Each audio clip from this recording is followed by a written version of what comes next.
When you grow up with toxic parents, a toxic mother, or a toxic father, you will most likely turn out to be a people pleaser. You will most likely turn out to be somebody who seeks validation from other people. You will turn out to be somebody who wants everyone to like you. You will turn out to be somebody who doesn't have self-love, somebody who doesn't have high self-esteem, right? But if you continue to heal yourself and work on yourself mentally, emotionally, right? You won't have to worry about being a people pleaser. You won't have to worry about being someone who wants everybody to like you. You won't have to worry about that, right? A lot of people don't understand that our parents, they treat us the way that they feel about themselves. The things they say to us, the things they do to us, is a projection of their own. So when they break you so much and you don't do the spiritual healing, you don't heal yourself, you don't do the emotional healing, you don't do the mental healing, you just move on with your life like nothing happened to you, right? You will turn into a people pleaser.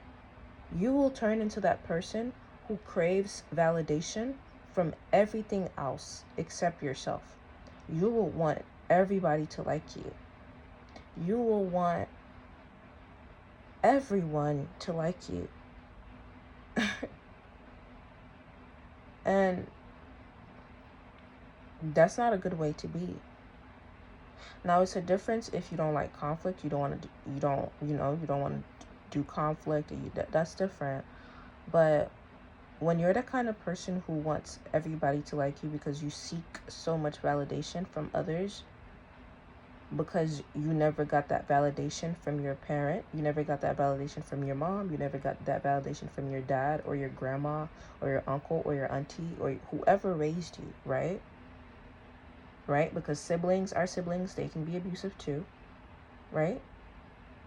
So when you don't heal that inner part of you and you just pretend like you never were abused, and a lot of people do this, and I noticed this happens especially in the Black community, especially in the Caribbean community, the African community, the Black American community, the Hispanic community, shoot, even the Asian communities.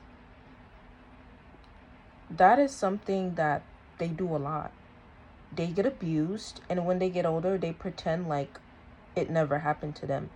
They force themselves to pretend like they never went through that situation. They never went through abuse. So now you're hiding from that part of you that needs healing, that needs to heal. Because one thing about healing, one thing about trauma, no matter how many times you try to run away from it, it's always going to show up in your life in everything you do. And you may not even notice the way it shows up in your life. Like I said, people pleasing. That's a way that trauma can show up from in your life.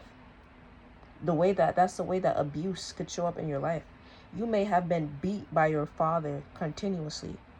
Some people, they get physically abused by their dads every day or by their moms every day. They get mentally abused, verbally abused every day. And then they grow up and they pretend like they never went through that. They don't heal. So now, because they did not heal themselves, they grow up to be these people who want everybody to like them, because in their mind, they never got that validation from their dad or their mom. So now that they're older, they want everybody to like them. That is a form of coping. That's a coping mechanism. When you're not healed, you will find every way and any way to cope with that. Like, that's your body's survival instinct. Because your body is not used to healing. Your body is not used to you actually asking yourself sincere and sensitive questions about your past or about yourself, about your trauma. When people move on in life and pretend like they've never been through trauma or it never happened to them, you're going to pass that trauma onto your kids.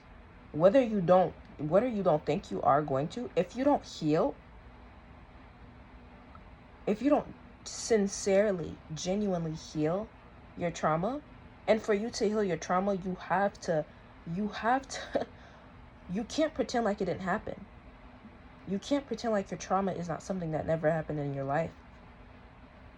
The number one step to healing your trauma, the number one step to healing abuse is by acknowledging the fact that it happened. You can't pretend like it never happened and then expect when you have kids that you're not going to treat them the same way that your parents did. You may not treat them the exact same way, but you're going to, 9 times out of 10, you're going to treat them and not in a good way, because you didn't heal yourself, because you didn't want to face the truth. So don't be that person. Don't be that person that doesn't want to heal. Don't be that person that lets your trauma affect the way you move and your day-to-day life, right? That's where the healing comes in. And trust me, I know this can be uncomfortable for some. Healing can be uncomfortable for some people. But if you really love yourself, you will heal. You will heal yourself. If you really love yourself, if you really value yourself, if you really value how you feel, if you really value your emotions, if you really value your spirit, if you really value the future of your children, emotionally and mentally and spiritually, you will work on yourself and heal yourself from your trauma instead of pretending like it never happened to you and just moving on with your life. Because baby, like I said, it's gonna catch up to you. It's gonna catch up to you. So please heal. Heal it. Talk about it. Talk about your trauma. Heal your trauma. Don't pretend like it never happened, because you're going to have to pay the consequences for it in the future. If you don't want to pay the consequences for it in the future, start now. Start healing. Start now. Don't pretend.